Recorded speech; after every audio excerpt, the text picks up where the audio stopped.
Steen, Jalen Daniels, Tuli Tuipulotu, Elijah Jackson. You better get prepared for these kids, because these kids are going to be seniors now, and they're hungry as well. And we build hunters. We build hunters, and we're hungry. You know, we need to harvest. We need to get out there and get more food, because the meals that Jordan provided are eaten. So we need more gazelles. Yeah, and as far that's amazing. As far as the whole process of, because I mean, they're still doing construction like throughout the South Bay, like all the different schools, Lusinger, Hawthorne, Lawndale, they're all going to think. Hawthorne made the playoffs for the first time since like 2004. Like when I was at Lawndale, we literally laughed at them because they literally went 4 years and didn't win a game. Like cats I went to high school with, I know personally, I look at them and I'm like, you hate to see it.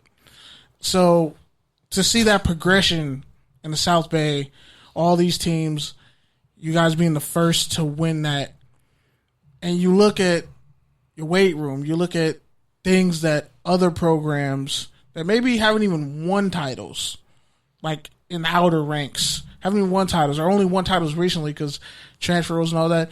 Do you feel like you deserve those things, like a better weight room or just more resources? It's amazing. Yeah, Kenneth, please put it out there. Let the world know. You know, we're state champs. Lusinger and Hawthorne both have great weight rooms. You know, my kids, we went out to Downey High School for a 7-on-7 in a lineman competition. And previous to us engaging in those competitions, we were doing basically a group engaged workout. So our kids kind of combined with their kids, and we were doing their workout. And they have equipment like we're talking about. Help me out, Coach. What am I looking for? I'm talking about bench press. Not only bench press. I'm talking on the field. We guys were going shoots. The Nike shoots. Look, I can't even remember it because I haven't seen one in so many years. But they have shoots, and my kids were running under those shoots. A couple of kids hit their back. Them shoots are rusted. They hit their back because we don't know anything about practicing with shoots. So we started crawling because they didn't want to hit their backs. We don't have bags. If I want to work my D lineman, I got one of the top D linemen on the West Coast. And if I want him to learn how to use his hips and smack bags, I don't have the bags that'll go down and come back up. There's so many things that we don't have.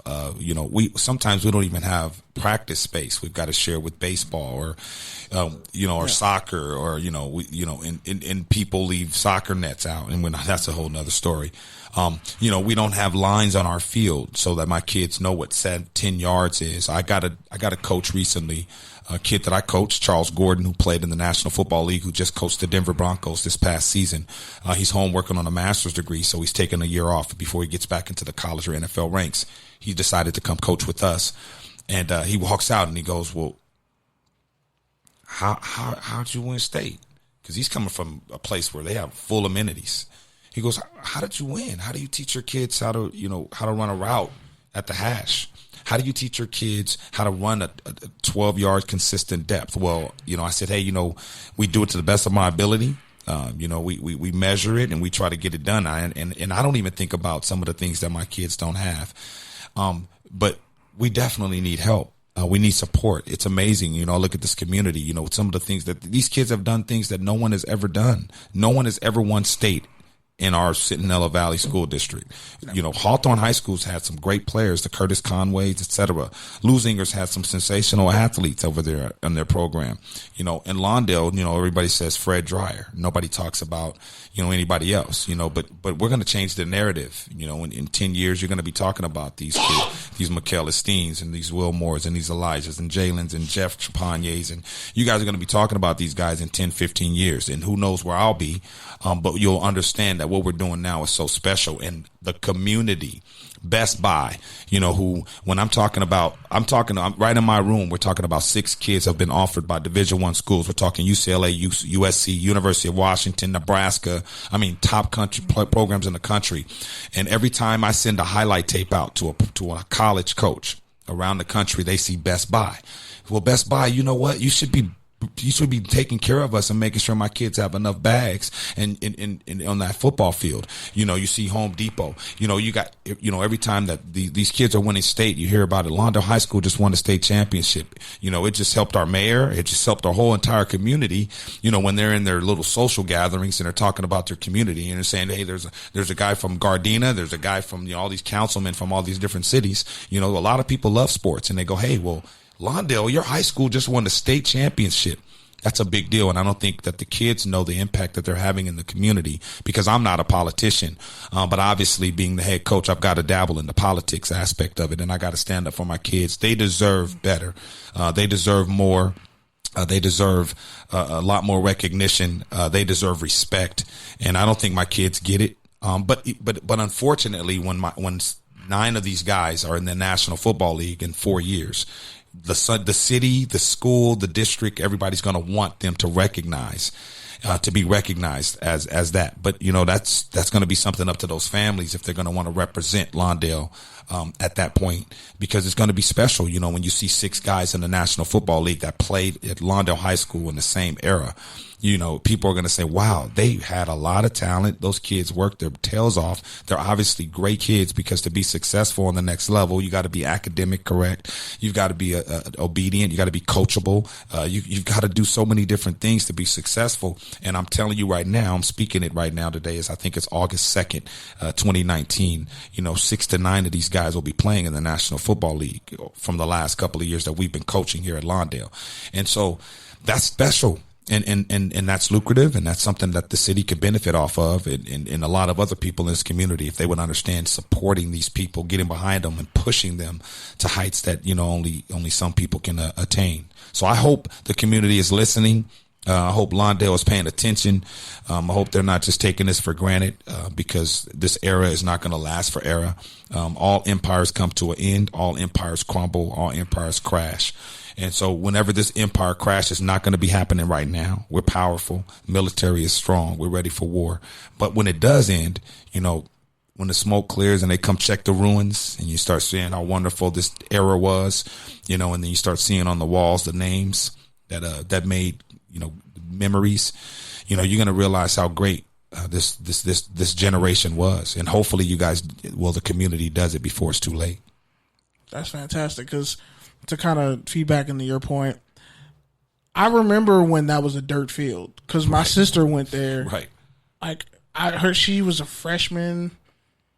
I went there my freshman year, 2007. She was a senior in 2007.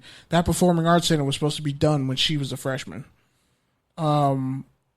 We had bags. Like, y'all don't have the flippers anymore? We've got bags, but they're so old, it's probably the same bag you used. They're old and, dingy, the Kit Kat bags. We need new bags. They need this. We're state champions. We are CIF champions, regional champions, state champions. We're going to be able to put that on that scoreboard for the eternity, for the existence of life. We're going to be able to say, we are state champions. You are looking at a ring that says, we are the 2019 state champs, and we don't have sufficient bags. We don't have sufficient sled. We don't have a sufficient weight room. We don't have sufficient locker room. The locker room is messy. Are you kidding me? We don't have great practice fields. Are you kidding me? We have a beautiful facility. We have a wonderful, and I'm not, like I said, I'm not trying to be political, but, our campus is being rebuilt. Stage by stage. There's money in the city. Lawndale is very lucrative. Lawndale's doing well. We're doing well academically. We're doing well athletically. But when we're winning state championships, these kids deserve certain things, and none of it's been addressed. And, and it's amazing to me that it hasn't been, It's amazing to me. I just don't understand. What do you want to do? I thought you wanted, you look at the media department. I want them to be the best. The math department, I want them to be the best. Science, the best. Everyone wants to be the best. We've got Link Crew. We've got all these different, organizations on campus. Nursing. Everyone wants to do great things, right? Well, I'm a football coach, and it's not Neanderthal. It's not a dumb sport. It's not anything like that, like the stereotype. I've got kids in here sitting in this room that have offers from Stanford University, that have offers from Cal Berkeley, UCLA. Are you kidding me? We're talking about the top academic schools in the United States of America, and my kids that are sitting in this room have offers to attend those schools. So obviously, academically, they're getting it done. Obviously, they are getting it done. They are gentlemen. They are respectful, because Chip Kelly is not going to offer an African American a scholarship unless he knows how to speak. I'm telling you the truth. So these kids are being prepared, and they're being raised the right way. They deserve to have support. Meet us halfway, but they deserve certain things. I have to go provide them footballs. Are you kidding me? I've got to go. The football costs $50 per. So then. When they walk off, when we lose 10 footballs and there's one football left, I got to go get 10 more, and that's got to come out of my pocket, and that's outrageous. Are you kidding me? We're state champions. Let's change. And I said this before, and I'll say it again, and no one's going to blow this up, but let's take Del Negro. Let's take Bruce Rollinson, who I respect, Coach Rollinson. Let's take Scott Altenberg. Let's take those guys and bring them to Lawndale. And you put me at Sierra, you put me at Bosco, you put me at Mater Dei, and they will lose every game. They will not be successful here because they are so accustomed to having the amenities to be successful. They could not figure out how they could practice without lines on a football field. They would not be able to figure out how they could lift weights in a weight room that only provides bench, squat, and power clean. They would not be able to be successful with the things that we have to provide our kids. They would not send kids to college because they wouldn't develop them, because they don't develop them now. And I'll put up, like I said, I would love to have a forum with all of them face to face, and let's have at it. Put up our resumes and see who's changed lives more. None of them have, because they have all the tools to do it. So you should. There's no excuse. Are you kidding me? There's no way that Lawndale should put 6 guys at a college and Bosco puts 4. You kidding me? You guys have thousands of kids. It should be 17 kids every year, period. It should be 15 Division I scholarships every year at those programs. So, what we're doing over here is unprecedented. And hopefully one day people will realize it and respect my kids, respect my coaches, respect what we've been putting together, respect that we do it from the soul and the spirit and the heart. And it's real. It's not fake. It's not out here for money. It's not out here for hype. It's not out for social media. It's not for stars. It's not to get me a college job. It's just to simply help these kids so they can have an opportunity to be successful in life. Period. And that's why we got in it, and that's why we do it, and that's why it's successful, because it's pure. Fantastic. You said a lot. That really bothers me though about the field, because we had those same exact problems right 10 years ago when I was y'all age, when I was like 14 and 15 years old, and the soccer field was already messed up. And that field down, the track, when they put it in, I think I was like a sophomore, they had the Adrian Peterson commercials, Nike Spark commercials, List of Demands, Saul Williams, you can find it on the internet. He was running on our track. The bleachers are old now. They're really old. Like, I remember when they cut track my sophomore year, and they had all the rotted track equipment in the little like storage unit in the back. And then I think about the fact that are y'all still drawing the lines? Because I know when we would have like spring ball and all that, our coaches would get out there and just draw the lines themselves. No, we get maintenance. They'll come out and they'll paint lines for us periodically, but those lines disappear after a day or two. Yeah, and so it's difficult. It's not their fault. It's just it's just is what it is. You can't really get to it all the time, but. Just giving that as an example of some of the things that my kids have to deal with. Those kids at those other programs, they don't have to worry about, including Hawthorne, Lawndale, and Lusinger. They don't have to worry about, where 5 yards, where the weight room is. They don't have to worry about, having bags or footballs or stuff like that. And that's outrageous to me. And I don't let my kids have to worry about that. I keep that from them, but it's something that I'm concerned with on a day-to-day basis. Because kids notice it. We literally have to lift weights in waves. Like, hey, these guys in here, you guys outside. Circuit trainer? Yeah. So. Yeah, just not enough room. So. Yeah, those are the handball courts. Like, yes. When I was there, we had our own building, and they stripped down all the weight room records. Everybody's name was on the wall. They erased it. I don't think there's any record of it. You could try to go to the athletic director or the principal, whoever. They might not even know where it is. But a lot of those records got taken down. So I would say for the fact that y'all have done all this, and there's still no talk of a weight room. That's almost unprecedented. Unprecedented, but still.